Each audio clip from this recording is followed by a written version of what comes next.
If you're a parent, a teacher, coach, or someone responsible for helping others grow, you would have probably said something around the lines of, you know what you should do, so why aren't you doing it? Finish that work, prep for that test, practice that game, speak up, get organized, follow through. You explain it, they understand it.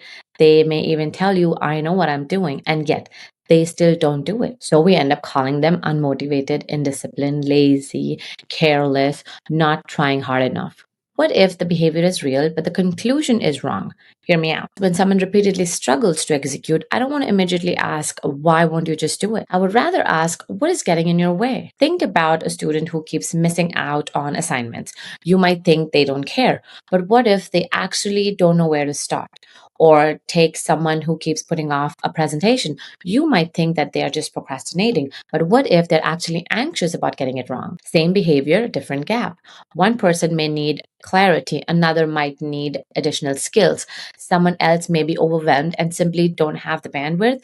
Someone else may not have a system that actually supports their behavior. So, when we treat every gap as a motivation problem or a discipline problem, we may be spending a lot of time trying to fix the wrong thing. This is what I mean by intention to execution gap, the space between I want to and I did. So, instead of asking why aren't they simply doing it, try asking what is missing between their intention and their execution. This question and this shift changes how you parent, how you teach, how you coach, and ultimately how you lead.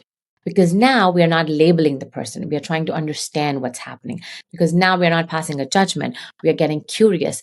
Because now we're not simply demanding that they just do it, we are trying to understand what they need to move forward.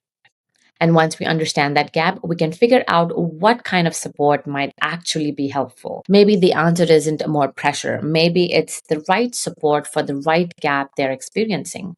Because sometimes the solution isn't to tell someone to try harder, it is helping them try differently in a way that works for how they think, learn, communicate, and respond.